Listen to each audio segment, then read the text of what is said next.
అందరికీ హాయ్ అండి. ముందుగా అందరికీ హ్యాపీ సండే. ఈరోజు ఆదివారం కాబట్టి నేను కొద్దిగా లేట్గా లేచాను. ఆదివారం అంటే ఎవరైనా కాస్త రిలాక్స్గా ఉండాలని అనిపిస్తుంది కదా, అందుకే నేనైతే కొద్దిగా లేట్గా లేచాను. ఇంకా ఈరోజు బ్రేక్ఫాస్ట్కి నేను అటుకుల పోహ చేశాను. చాలా టేస్టీగా అయితే వచ్చింది. అది ఎలా చేయాలో మీకు కూడా ఇప్పుడు చెప్తాను. ముందుగా అటుకులను మనము 3 నుండి 4 సార్లు బాగా కడిగి నీళ్లు పూర్తిగా వంచేసి పక్కన పెట్టి ఒక మూత పెట్టుకోవాలి. అటుకులు అయితే బాగా నానాలి. నేను ఇక్కడైతే అటుకుల్ని బాగా ఒక 3 నుంచి 4 సార్లు అయితే కడిగేసుకుంటున్నాను. ఇలా కడిగి పక్కన పెట్టుకోవాలి. తర్వాత మనము పచ్చిమిర్చి, ఉల్లిపాయ, అలాగే టమోటాలు కట్ చేసుకొని చాలా చిన్న పీసెస్గా ఇలా కట్ చేసుకొని పక్కన పెట్టుకోవాలి. తర్వాత ప్యాన్లోకి కొద్దిగా నూనె వేసి ఆవాలు, జీలకర్ర, శనగపప్పు, మినప్పప్పు వేసి వేయించాలి. ఆ తర్వాత కరివేపాకు వేసి కొద్దిగా ఇంగువ వేసుకొని బాగా కలుపుకోవాలి. తర్వాత మనము ముందుగా తరిగి పెట్టుకున్న పచ్చిమిర్చి, ఉల్లిపాయ ముక్కలు వేసి బాగా వేయించాలి. ఈ ఉల్లిపాయ ముక్కలు కొద్దిగా రెడ్ కలర్లోకి రాగానే టమోటాలు వేసి మరి ఒకసారి అలా టమోటాలు మెత్తగా అయ్యేంత వరకు ఫ్రై చేసుకోవాలి. ఇందులోకి రుచికి తగినంత ఉప్పు మరియు పసుపు వేసి టమోటాలు బాగా మెత్తగా అయ్యేంత వరకు ఉడికించాలి. తర్వాత ముందుగా మనం కడిగి పెట్టుకున్న అటుకులను వేసి నెమ్మదిగా కలుపుకొని 2-3 నిమిషాలు లో ఫ్లేమ్లో ఉంచాలి. ఇలా బాగా కలిపేసుకొని లో ఫ్లేమ్లో పెట్టుకొని మూత పెట్టుకొని ఒక 2 మినిట్స్ అయితే పెట్టాలి. తర్వాత దీనిపైన కొద్దిగా పప్పుల పొడి చల్లుకుంటే అటుకుల పోహ అయితే రెడీ అయిపోయింది. దీనిపైన గార్నిషింగ్కి కొద్దిగా కొత్తిమీర చల్లుకుంటే చాలా బాగుంటుంది. ఇలా బ్రేక్ఫాస్ట్ అయిపోగానే నేను కొద్దిసేపు మా బాబునైతే రెడీ చేసి వాడికి తినిపించేసి వాడినైతే నిద్రపోగొట్టేశాను. వాడిని నిద్రపోగొట్టి వాషింగ్ మిషన్కి అయితే బట్టలు వేసేసుకున్నాను. అప్పటికే టైం అయితే 12 అయ్యింది.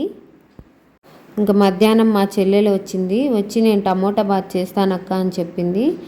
ఇంకా మా చెల్లెలు టమోటా బాత్ చేస్తుంటే నేనైతే అది వీడియో తీశాను. ఈ వీడియో కూడా నేను మీకు త్వరలో షేర్ చేస్తాను. ఇంకా టమోటా బాత్ అయితే రెడీ అయిపోయింది. ఇంకా అందరం కూర్చొని మేము టమోటా బాత్ తిని కొద్దిసేపు అయితే రిలాక్స్ అయ్యాము. అప్పటికే టైం అయితే 2 అయిందండి. ఇంకా మేమందరం అయితే కూర్చొని భోంచేసాము. ఇంతలో మా హస్బెండ్ అయితే బాబుని హెయిర్ కటింగ్ చేయించడానికి అయితే తీసుకెళ్తానని చెప్పి హెయిర్ కటింగ్కి తీసుకెళ్ళాడు. చూడండి మా బాబు ఎంత బుద్ధిగా హెయిర్ కటింగ్ అయితే చేయించుకుంటున్నాడు. వాడైతే హెయిర్ కటింగ్ చేయించుకొని వచ్చేలోపు నేనైతే వేడి నీళ్ళు అయితే కాగబెట్టేశాను. మామూలుగా అయితే పిల్లలు చాలా ఏడుస్తారు. మా వాడైతే ఏడ్చకుండా బుద్ధిగా అయితే కటింగ్ చేయించుకుంటున్నాడు చూడండి. ఇంకా వాడు తిరిగి వచ్చిన తర్వాత వాడికైతే స్నానం చేయించి రెడీ చేసేసాను. సూర్యాంష్ ఇక్కడ చూడు, ఇట్లా తిరుగు, నా పక్క తిరుగు, యూతలు తిరుగు. ఇంకా టైం అయితే సాయంత్రం 4:30 అయింది. సాయంత్రం క్లైమేట్ అయితే చాలా బాగుండిందండి. వర్షం పడేలాగా ఉండింది. చల్లగా ఆహ్లాదకరంగా ఉంది. ఈ టైంలో బయటికి పోయి టీ తాగేసి వస్తే బాగుంటుంది అనుకున్నాము. అట్లే పిల్లల్ని కూడా బయటికి తీసుకొని పోయినట్టు ఉంటుంది కదా అని చెప్పి మేమైతే బయటికి పోవడానికి అయితే రెడీ అయ్యాము. బయట వాతావరణం చాలా బాగుంది. అందుకే పిల్లలందరూ చూడండి బయట ఎంత బాగా ఆడుకుంటున్నారో. ఆ పిల్లలతో పాటు చూడండి మా అక్క కూడా ఎంతో సరదాగా ఆడుకుంటుంది. పిల్లలు కూడా చాలా ఎంజాయ్ చేశారు. వాళ్ళందరూ కలిసి కబడ్డీ ఆడుతున్నారు. చూడండి మా పిల్లలైతే బయటికి రాగానే ఎంత హ్యాపీగా ఉన్నారో. వాళ్ళకి బయటికి వెళ్ళడం అంటే చాలా ఇష్టము. నిజానికి ఏ పిల్లలకైనా బయట ఆడుకోవడం, కొత్త ప్రదేశాలకు పోవడం అంటే చాలా ఇష్టం కదా. వీళ్ళకి కూడా అంతే అండి. అవుటింగ్ అంటే బాగా ఎంజాయ్ చేస్తారు. ఏనన్నా డ్రీమ్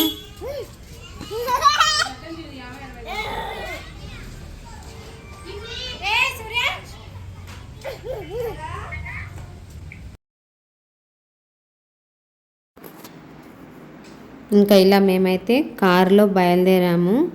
ఈరోజు వాతావరణం అయితే చూడండి ఎంత హాయిగా ఉందో.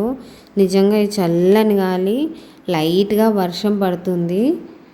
నిజంగా మబ్బులన్నీ బాగా పట్టేశాయి. నిజంగా ఈ క్లైమేట్లో ఫ్యామిలీతో కలిసి బయటికి రావడం అనేది చాలా రిలాక్సింగ్గా అనిపించిందండి.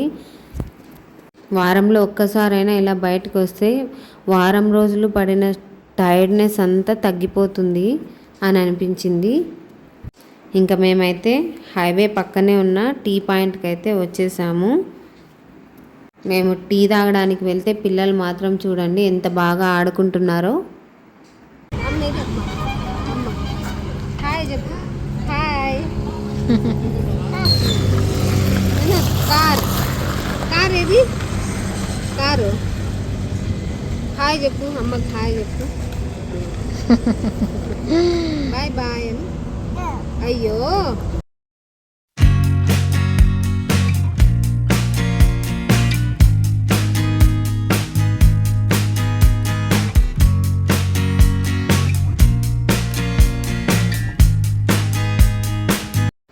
అక్కడ వేడివేడిగా బజ్జీలు అయితే వేస్తున్నారు. వెంటనే మేము ఆ బజ్జీలు తీసుకొని తినేసి టీ తాగేసి ఆ చల్లని వాతావరణంలో కూర్చొని ప్రశాంతంగా ఎంజాయ్ చేసాం పిల్లలతో. పిల్లలు కూడా బాగా ఎంజాయ్ చేశారండి. మేమైతే దాదాపు 1 గంట సేపు అక్కడే ఉన్నాము. కొద్దిగా పిల్లలకి ఫొటోస్ తీసుకొని పిల్లలు ఆడుకుంటుంటే చూస్తూ కొద్దిసేపు అక్కడే కూర్చున్నాము.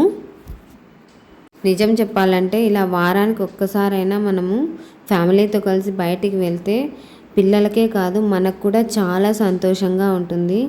వాళ్ళు సంతోషంగా ఉంటేనే కదా మనం కూడా హ్యాపీగా ఉండేది. ఇక్కడ మాకు వేడివేడి టీ అయితే వచ్చేసింది.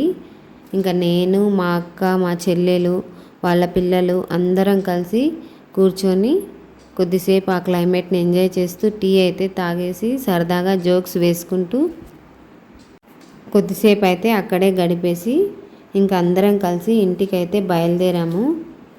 ఇంకా చీకటి పడుతుందని చెప్పి ఇంటికి వచ్చేసాము. ఇంటికి వచ్చి వేడివేడిగా ఉప్మా చేసుకొని తినేసి మిగిలిన చిన్న చిన్న పనులన్నీ పూర్తి చేసుకొని ఈరోజు మొత్తం హ్యాపీగా ముగించుకొని నిద్రపోయాము.